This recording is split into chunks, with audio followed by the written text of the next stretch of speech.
हम लोग बात करते हैं पारदर्शिता की और कंप्लेन करते रहते हैं कि पारदर्शी हो नहीं रहा है। सूचना के अधिकार के तहत हमें सूचना के लिए आवेदन देने पड़ते हैं, जो कि होना नहीं चाहिए। और सेक्शन 4 तो हमने गिव अप कर दिया है कि सेक्शन 4 तो चलेगा ही नहीं।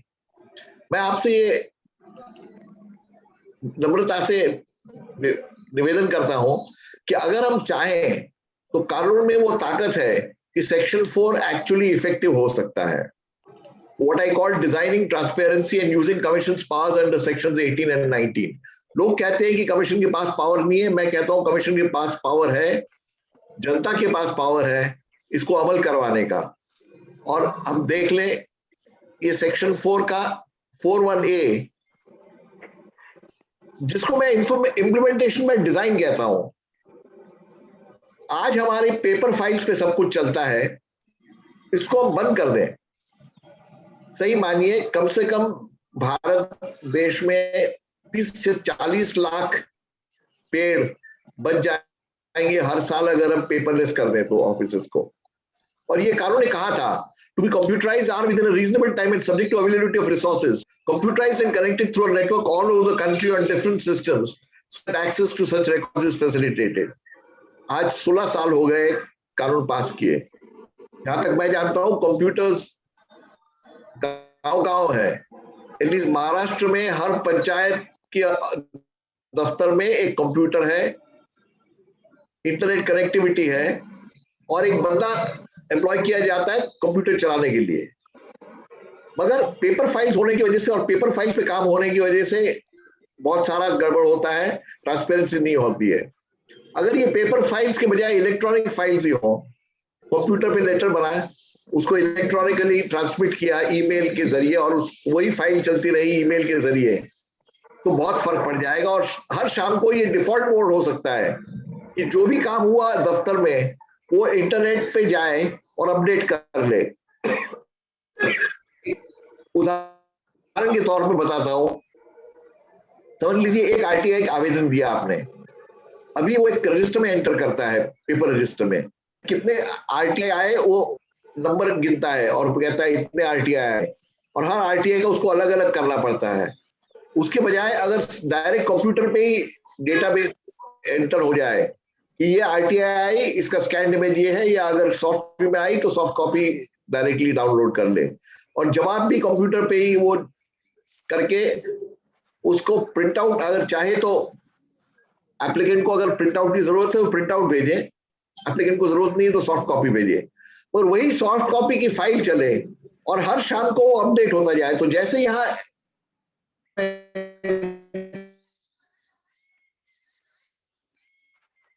एप्लीकेशन आई वैसे ही अपडेट हो जाएगा कि 100 आरटीआई एप्लीकेशन 101 बन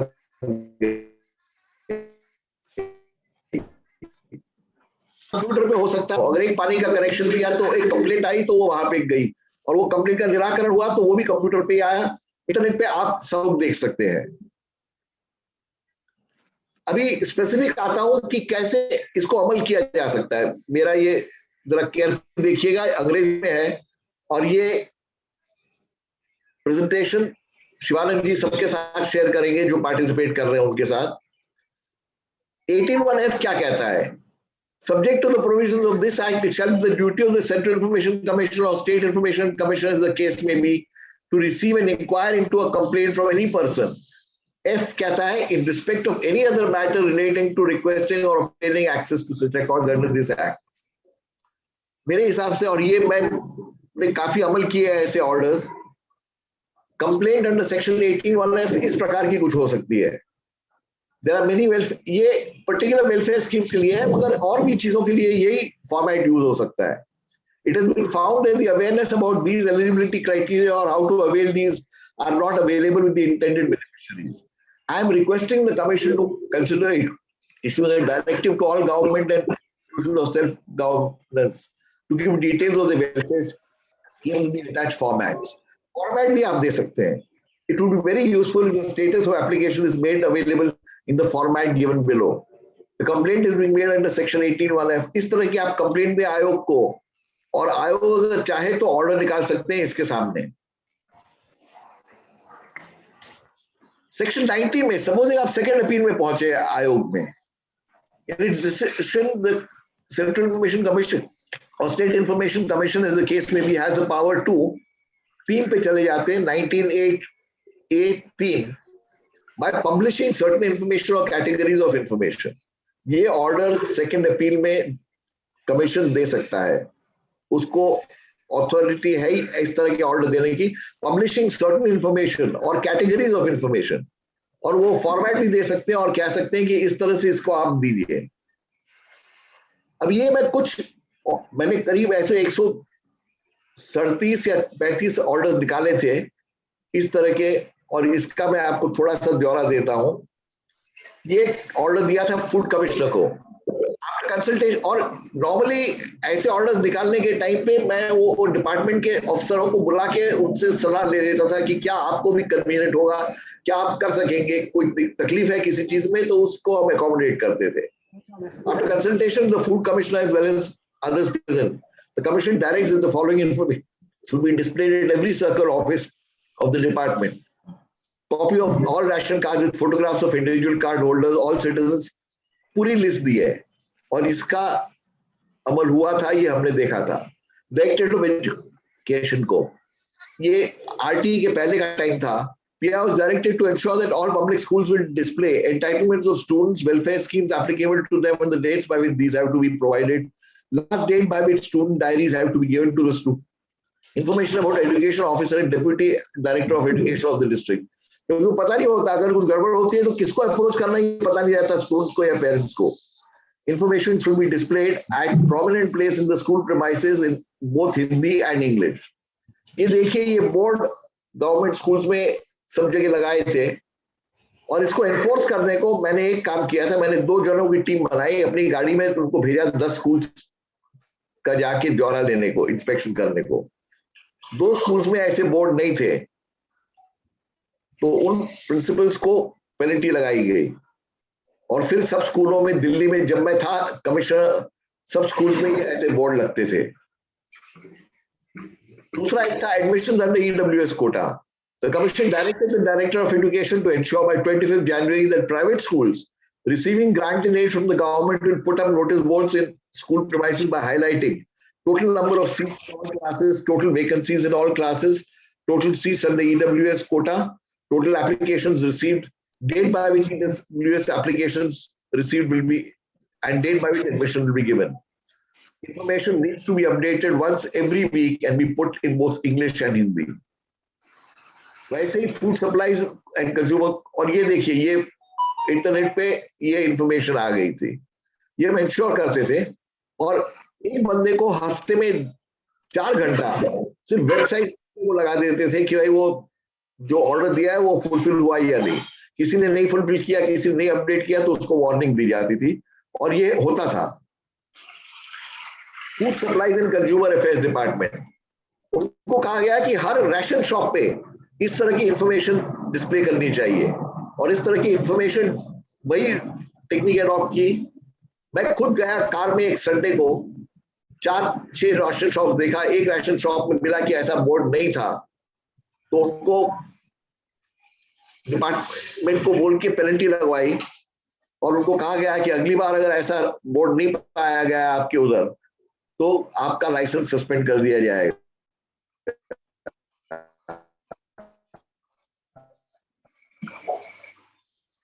दिल्ली जल बोर्ड को कहा गया कि बोर्ड ऑफ दिल्ली जल board before 28 February 2010 the website needs to be updated if the timings are changed. Delhi transport corporation को ऐसा दिया गया। और ये देखिए, पेंशन और प्रोविडेंट फंड, इसमें बड़ी तकलीफ होती है लोगों को। जब लोग रिटायर हो जाते हैं तो उनको दौड़ाते हैं। मैं अफसरों को ये कहता था कि आप तो मेरे रिटायर नहीं होंगे कभी, वो कहते नहीं सर हम भी रिटायर होंगे। तो मैं कहता तो फिर क्यों आप परेशान कर रहे हैं।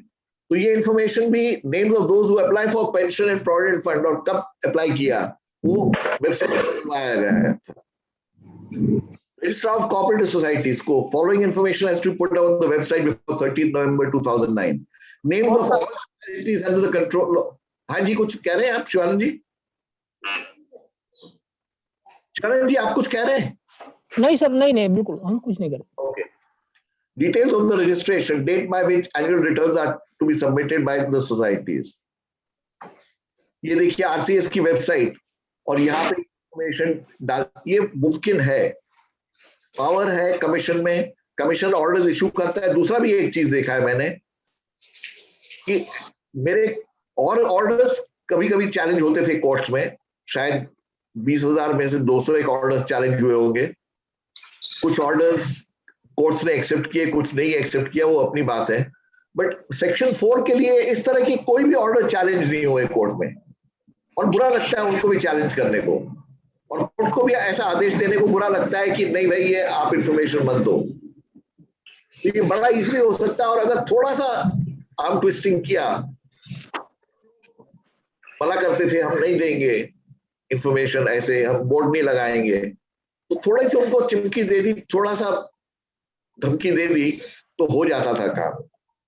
Department of social welfare, welfare schemes के लिए, और एक्टिविस्ट को बोलता था मैं कि आपको इंफॉर्मेशन चाहिए, आप बताइए, आप मुझे कंप्लेंट दीजिए, सेकंड अपील के जरिए आइए और मैं वो ऑर्डर दे दूंगा। वेलफेयर स्कीम्स का देखिए ये दिया गया है ब्यौरा, आपको दिखाई नहीं देगा मगर जब प्रेजेंटेशन देखेंगे तो देखिए। डिपार्टमेंट ऑफ अर्बन डेवलपमेंट को कहा था कि वेबसाइट पे funds allocated for MPs, MLAs and councillors, information is to put up project wise, date wise, और फिर ये एमपी लाइट स्कीम का देखिए ये वेबसाइट पे आ गया था। ऐसे बहुत सारे ऑर्डर्स निकाले थे। राशन कार्ड के लिए कोई अप्लाई करे तब से लेके आगे तक, एमएलए फंड्स के लिए और एमपी फंड्स के लिए तो ऑर्डर दिया था और ये इंप्लीमेंट हुआ था। बड़े बड़े बोर्ड लगे थे दिल्ली में कि एमएलए फंड का कैसे डिस्बर्सल होता है, कैसे इस्तेमाल होता है। जब मैं रिटायर हो गया, मुंबई आया, तो मैंने यहाँ के इंफॉर्मेशन कमिश्नर को रिक्वेस्ट किया अंडर ट्रायल्स के लिए। शायद आपको पता नहीं होगा, अपनी जेलों के अंदर हम कहते हैं गुनहगार रहते हैं, गलत। 1/3 गुनहगार होते हैं जिसको कन्विक्ट किया गया है, 2/3 लोग ऐसे हैं, 3 में से 2 ऐसे लोग हैं जिनकी कन्विक्शन नहीं हुई है मगर वो अंडर ट्रायल, उनका ट्रायल नहीं खत्म हुआ है, और 99% इसमें गरीब होते हैं क्योंकि वो बेचारे जामीन नहीं दे सकते हैं। तो इसके लिए मैंने देखा कि section 436A criminal procedure code का ये कहता है कि if an under trial has been in jail for more than half of the maximum punishment of the crime he is charged with, he should be released on personal bond without bail, but many under trials languish in jail because of the poverty and lack of information. अपने देश में 65 से 70% जो लोग jail में हैं वो गुनहगार नहीं है, उन्हें गुनहगार कहा नहीं है किसी ने, उनका एक ही दोष है कि वो गरीब है। और ये ऑर्डर निकलवाया था, इंफॉर्मेशन कमिश्नर को अप्रोच हुए थे महाराष्ट्र के, और ये ऑर्डर दिया था। It is ordered in section 98 of the RTI act that the Deputy Director General of Police and Superintendent General of Police Prisons, Maharashtra State, should display within 1 month from the receipt of this order the information on under trials in jail for more than half of maximum punishment under Section 436A of the Criminal Procedure Code on their website and on the notice board of every prison, and filed with the Commission its compliance report by 12/5/2013. उसके बाद मैं 4-6 महीने इसको pursue करता था, ये मेरा focus area नहीं है। 4-6 महीने तक ऐसे कोई प्रिजनर्स थे ही नहीं कि जिनको हाफ के ऊपर टाइम हो गया हो और प्रिजन में रहते थे। उसके बाद क्या हुआ मैं नहीं जानता हूं, मैं लोगों को कहता हूं कि आप इसको परस्यू कीजिए। इंफॉर्मेशन कमिश्नर राहुल सिंह ने भी एक बहुत बढ़िया ऑर्डर दिया है, अभी मैंने पढ़ा उसके बारे में। Order to give details and outcomes of all investigation in the Panchayati Raj. I salute the felicitation to Shri Rahul Singh and Shri Shivanand Dwivedi. माफी चाहूंगा, माननीय शब्द नहीं इस्तेमाल करूंगा, मगर श्री कह रहा हूं। बहुत सर मॉनिटरिंग सर इसकी कोई आवश्यकता नहीं है, बहुत बहुत धन्यवाद। ये सब आप लोगों के ही प्रेरणा से हो रहा है। और आप मैं आपको एक बताऊं, इसको मॉनिटर करना बहुत जरूरी है और ये जनता को करना चाहिए। पूरा मॉनिटरिंग होगी। राजस्थान में जन सूचना पोर्टल हुई है, आप लोग ये देखिए वेबसाइट पे जाके, एक आदमी को कितना अनाज मिला अगले महीने राशन में, और बहुत सारी इंफॉर्मेशन जन सूचना पोर्टल में मिलती है। आरटीआई एप्लीकेशन करने की जरूरत ही नहीं पड़ती है, और इससे भ्रष्टाचार और गलत काम ऑटोमेटिक कम हो जाते हैं। दूसरा एक सिंपल चीज हो सकता है, demand that all dashboards available to public officials should be available to all. सब सरकारी दफ्तरों में सॉफ्टवेयर कंप्यूटर्स चलते हैं, तो एमआईएस सिस्टम में कई इंफॉर्मेशन आती है। राजस्थान में ये एक्सेप्ट किया गया है कि जो भी डैशबोर्ड्स पब्लिक ऑफिशियल्स को अवेलेबल होंगे वो जनता भी देख सकेगी। ये अगर हो गया तो भी काफी हो सकता है। अगर सब काम आरटीआई नहीं, मतलब सरकार का काम अगर कंप्यूटर्स पे हुआ और पेपर फाइल्स बंद कर दी, तो जैसे मैंने कहा 25-30 लाख पेड़ बच जाएंगे देश के हर साल इतने पेड़ बच सकते हैं। और ट्रांसपेरेंसी बाय डिजाइन हो सकता है। Transparency in Section 4 implementation must be inbuilt and will require some effort of monitoring by citizens. अगर जनता इसको मॉनिटर करेगी, अगर जनता मॉनिटर नहीं करेगी तो ये टिकेगा नहीं। मैं दिल्ली से वापस आ गया, उसके बाद मैंने सुना है most of the section 4 orders अभी इंप्लीमेंट नहीं हो रहे क्योंकि किसी ने मॉनिटर नहीं किया। कमीशन कर सकता है, मगर कमीशन से ज्यादा ही जनता का दायित्व है कि ये करे। Implementation of Section 4 with Section 18(1)(f) and Section 19(8)(a) can get transparency if the commission and citizens work together. इसमें कमिश्नर्स को कन्विंस करना फेयरली इजी होता है, कमिश्नर को भी अच्छा लगता है। राहुल सिंह जी तो खैर खुद भी कर ले, दूसरे कमिश्नर्स को भी अगर आप अप्रोच करें कि भाई ये कंप्लेन दे रहे हैं या ये प्लीज ये ऐसा ऑर्डर दीजिए। एक छोटी सी बात कहूं, कमिश्नर को भी अच्छा लगता है ऐसा काम करके, उसको लगता है मैंने कुछ भला काम किया, जिसमें डायरेक्ट उसका कोई कॉन्फ्लिक्ट नहीं होता किसी के साथ। पब्लिक अथॉरिटीज को भी इसको रेजिस्ट करना बहुत मुश्किल है।